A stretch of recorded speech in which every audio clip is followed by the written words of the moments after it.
Hi girls, welcome back to my session.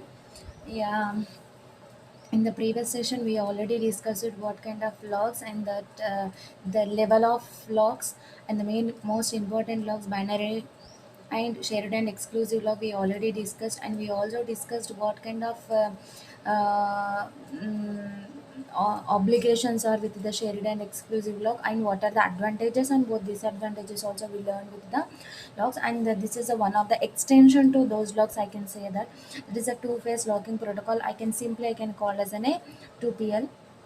One second. Simply I can call as an it is an a 2pl. So why we have to calling the two phase? Because in this locking protocol method we are working with the two phase. That's why the name call will be called as an a 2pl, and it is the most important for your PG entrance examination. And in the net and set in the net and set examinations also they are going to ask at least one question from this locking protocols concept. This protocol requires that each transaction in the schedule, here I'm mentioning it is in a schedule, it's not the transaction, because schedule is the collection of the transactions. Okay, a schedule will be two phased. First one is the growing phase and second one is the shrinking phase. So what we can call as in a growing phase and what we can call as in a shrinking phase. So for suppose there is a transaction T1 and there are two data items are available, A and B.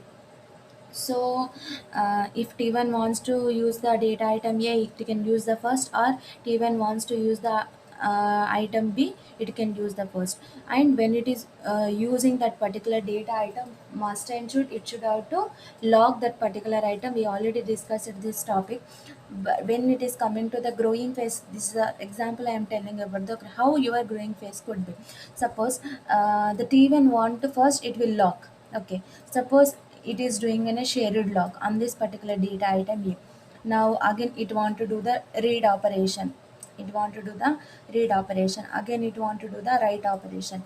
After that, it want to use the exclusive log. It want to apply the exclusive log. It is only applicable to your A. Again it is doing read operation.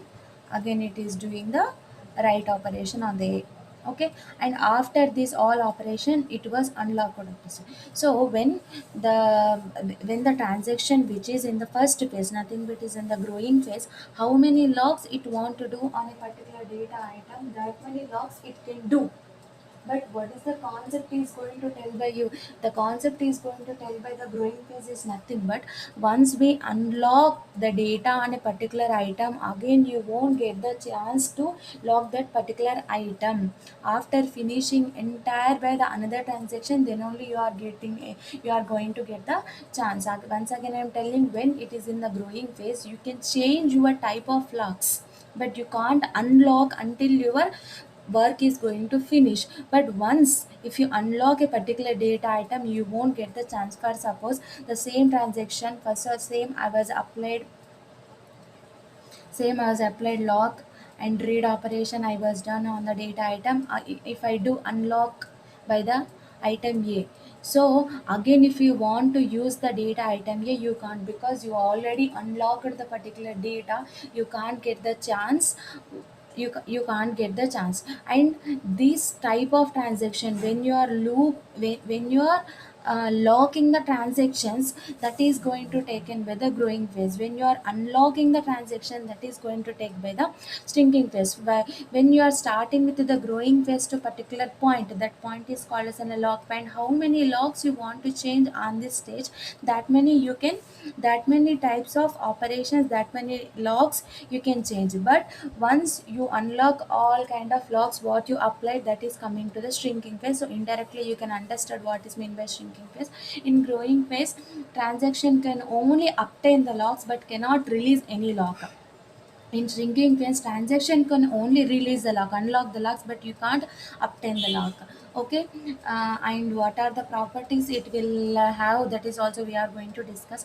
Transactions can perform only two types of operation. Remember, the girls, only in enter the database a user a transaction, or it may be the schedule or whatever it may be. They can do only two kinds of operation. It may be a read operation or it may be a write operation. The write operation, scanning, you are modifying the data, that all all will come under to a write operation. Okay, transaction can perform read and write operations both in growing phase and the shrinking phase, but these are the rules we have to follow. Okay, and it also ensures the order of the serializability. I already explained what is the serializability. If you want, you can see my videos in my channel.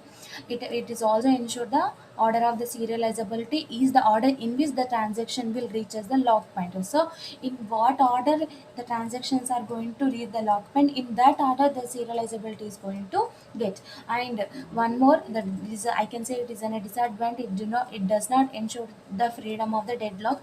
So deadlock or is a collision does not. This is the main disadvantage of your two-phase locking protocol.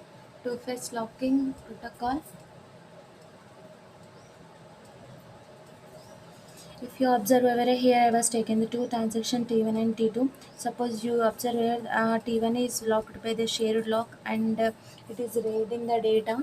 And when it is coming to the T2, it was done by the exclusive lock, and it is reading the data, and it is the same time writing the data. Here you observe the point here, lock the T1 want to lock a shared lock on the data item B, but it does not possible because already T2 was done by the exclusive lock. We already know that when any transaction done exclusive lock on a particular data item, the other transaction cannot get the chance to do lock. It may be shared lock or it is an exclusive lock. So already B is locked by the exclusive lock by the T2, and it is coming to lock K. So lock A is not going to be released because T1 is already locked. It was done by the shared lock, and it was not unlocked. We have to remember that if it is unlocked, it can be used by the D2. It is not unlocked over there. So this is the two phases. This is the concept of two-phase locking protocols. And thanks for watching my video. And if you have any questions, you can comment. Thank you. Thanks for watching my video.